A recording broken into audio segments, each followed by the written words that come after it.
अल्हम्दुलिल्लाहि लिहज़रतिल जलालति वस्सलातु वस्सलामु अला ख़ातमिर रसाला व अला सहाबति वल कराबति वन नजाबा अम्मा बअदु फ़अऊज़ु बिल्लाहि मिनश शैतानिर रजीम बिस्मिल्लाहिर रहमानिर रहीम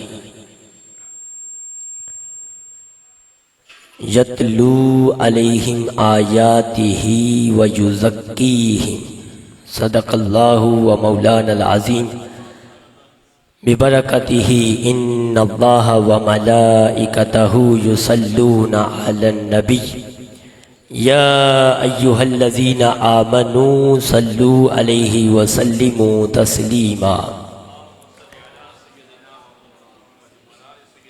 अल्लाहुम्मा सल्लि अला सय्यदिना व मौलाना मुहम्मद व अला आलि सय्यदिना व मौलाना मुहम्मद व बारिक व सल्लिम व सल्लु अलैहि। उमरहा दर काबा बुतखाना मी नालद हयात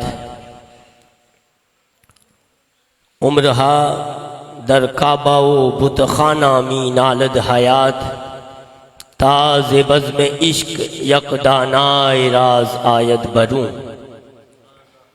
बादज़ हम्दो सना लाइके सताज़ीम व तकरीम सदर महफिल हुजूर किबला पीर तरीक़त रहबर शरीयत पीर सैयद डॉक्टर अकमल हुसैन शाह साहिब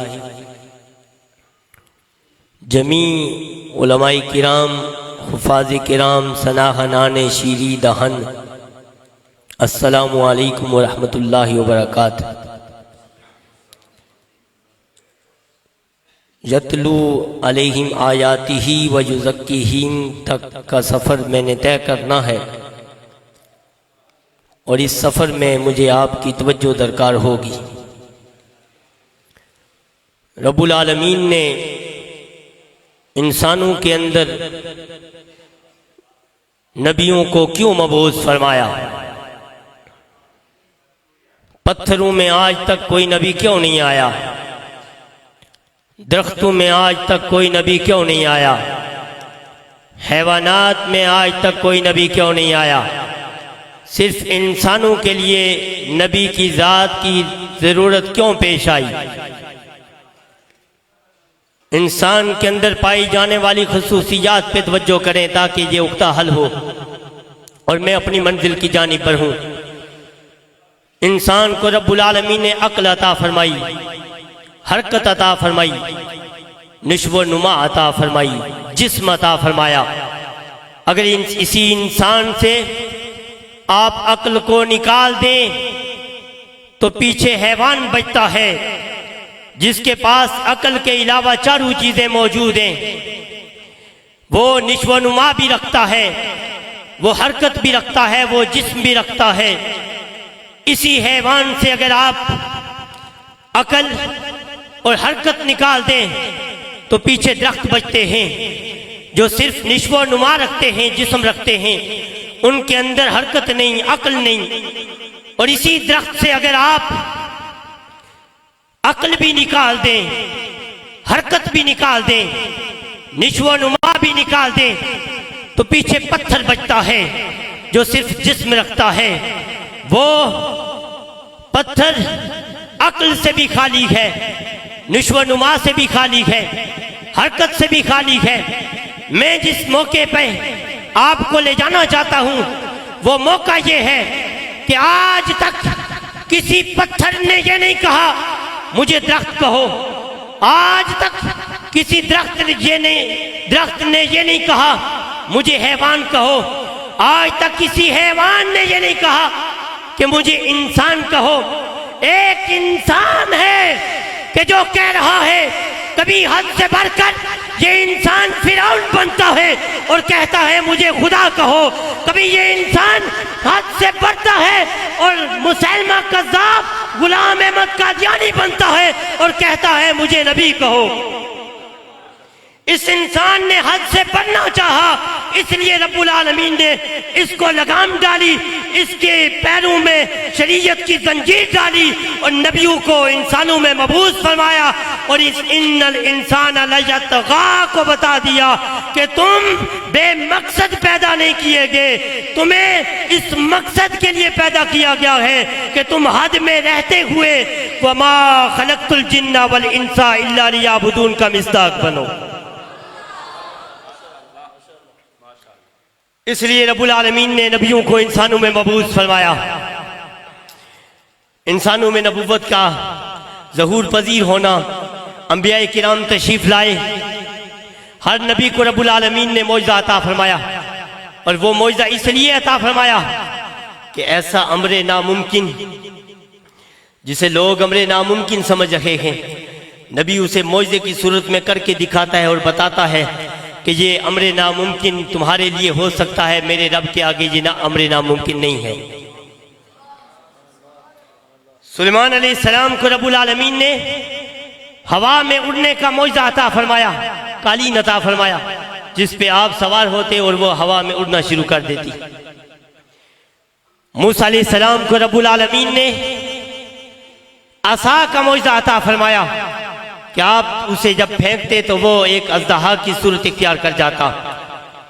ईसा अलैहिस्सलाम को रब्बुल आलमीन ने मुर्दों और मादरजात अंधों बहरों को शिफायाबी बख्शने वाला मौजज़ा अता फरमाया। मैं अज़मत कुरान पे यतलू अलैहिम आयातिही की तरफ आ रहा हूं।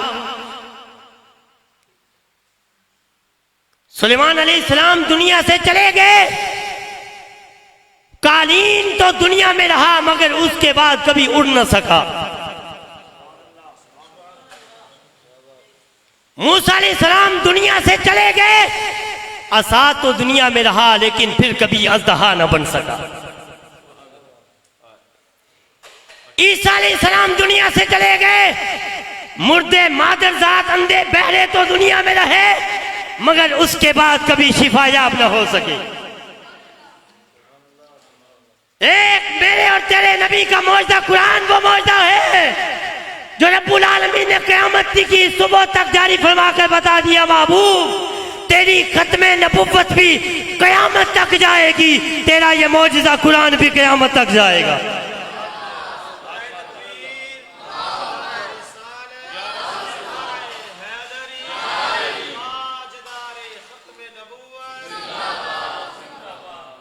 अज़मत कुरान और शान मुस्तफ़ा पे एक और जुमला समात फरमाएं, आपके ईमान को ताजगी नसीब होगी कि भाई मेरे करीम आकल तहय्यत व सना ने 40 साल की उम्र में जाकर ऐलान नबूवत क्यों फरमाया?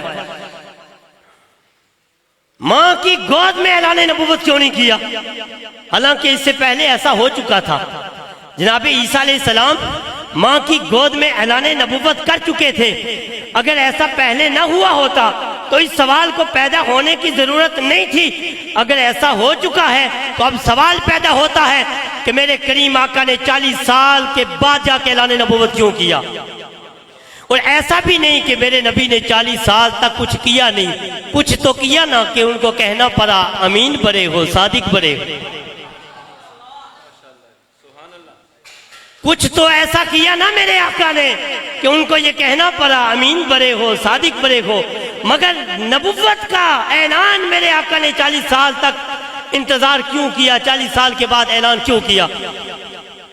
इसलिए कि रब्बुल आलमीन बताना चाहता है 40 साल मेरे महबूब ने तुम्हारे दरमियान वक्त गुजारा है। अब 40 साल के बाद कुरान देख रहा हूं।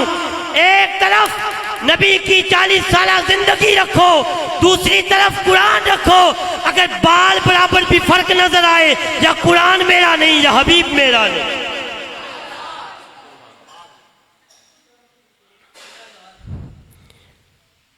कुरान को देखो और मेरे नबी की 40 साल जिंदगी को देखो, बाल बराबर भी फर्क नहीं नजर आएगा। जो नबी की जिंदगी है वो कुरान है, जो कुरान है वो नबी की जिंदगी है कौले मुहम्मद कौले खुदा।